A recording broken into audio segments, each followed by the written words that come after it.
We're out here today in Englewood, Kansas. I'm here with Levi Smith, and we're in front of his BD 7600 40 foot. We're going to talk a little bit about this drill and how it operates. Levi, this is hydraulic drive drill, correct? Yes, sir. Yes, sir.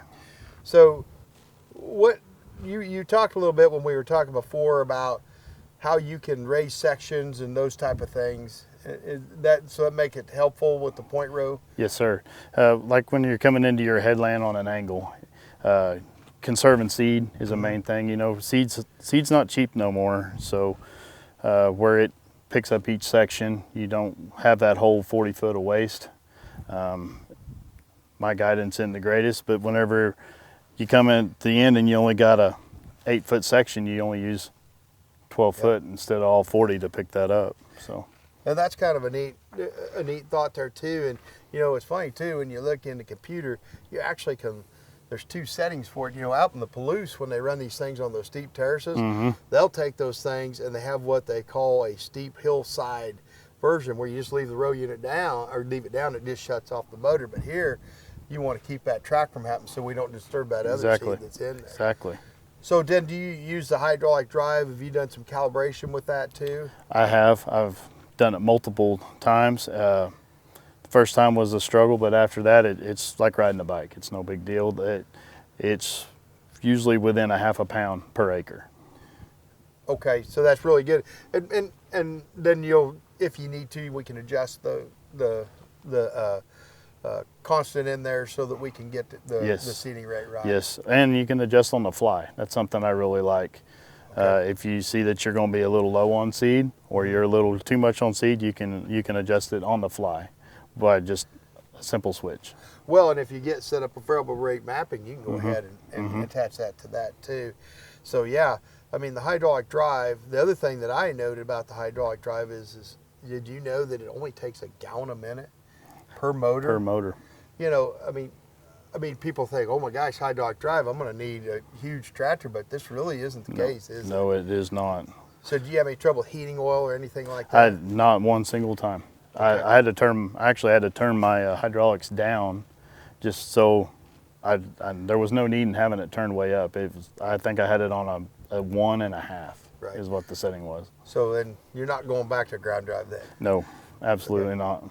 Then and the other thing I wanted to talk about a little bit too is we also talked through, you were telling me about some conditions you went into, and I think it's a field right here across the road, as far as pressures and those type of things. Kind of talk through how you did it in a no-till situation. You know, in this area here, there's minimal till, and then there's also some no-till.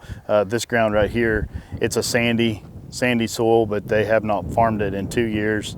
They have grazed cattle on it all winter on the triticale, and then they went in and they chopped the trit off of it, went right back to corn, run corn all summer, and then they chopped it, and then here we are. We just finished this last night about 11 o'clock, and had to turn my pressures up, but these drills are built so heavy for this very reason. That it's an HD. I set my pressures at 1900 on the wings and 2000 on the center, still pushing the seed 1.25 inches into moisture right through the middle of the roads.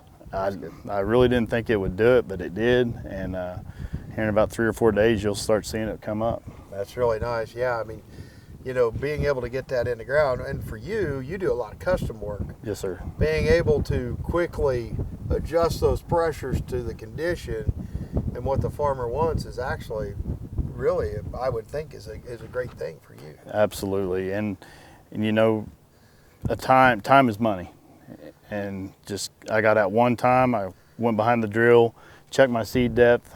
I wasn't very happy with it in the beginning. It was on my first pass. I made my adjustment, and then it was there, and it was there very consistent throughout the whole field. So very happy with that. So then, and we want to talk a little bit through, you know, here's the opener itself. I mean, you're running liquid fertilizer through the drill. Yes, sir. So you've got a liquid fertilizer system, and you're shooting it down the road to get that pop-up starter. You know, the way these drills are built, they're built that you can put a tank on top of them, so we actually allow you to do that. Yes, sir. So that's really good.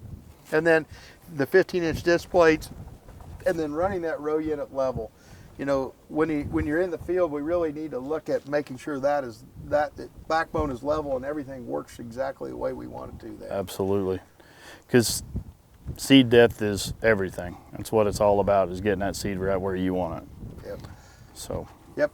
Couple options I see you have on it too is this little switch right here. You want to go through what that is? I'm spoiled. That is the bin light, and each bin has a light on the inside. Very handy, very handy. Either early morning starts or that I'm almost done, I'll finish here in a minute, and you work a little bit late. Something else I really like is the wide steps. Walking along, carrying sacks, you don't have to worry about where you're stepping. That's big. The handrails, that's something else. That was a great idea. And one of my favorite things you guys have done. All right. Easy access to do your calibration. Y'all was really thinking about that. Get that out of your way. You don't have to work over all of your step and stuff. But one of my favorite things you guys have done with it is this right here. Yeah. The jack, the hydraulic jack, that's worth its weight in gold in my mind. One of the biggest things. Well, and I like where it is and how it's compact and it folds up. And it actually has kind of a lockup on it, so you don't make a mistake. No, you don't. And put it down. Yeah. So yeah. These Great Plains drills, they're farmer friendly is what I call. They're simple and they work. They're like a Timex watch. I mean, they work every day. Just. Yeah, and you said you put in quite a few acres this fall. Yeah, just a hair under 5 with it, and you know, we had one little hiccup, and that was a software deal, and got it fixed. Got on the phone, talked all the way up to the engineers, your tech engineers, and I mean, service is big, and that's why we pull them. That probably about wraps it up here from Englewood, Kansas. You know, if you go to www.greatplainsag.com, there's lots of information out there on these BD 7600s. Also, look at the Facebook page. We're always putting posts out there of farmers and what they're doing with these drills. So anyway, thank you.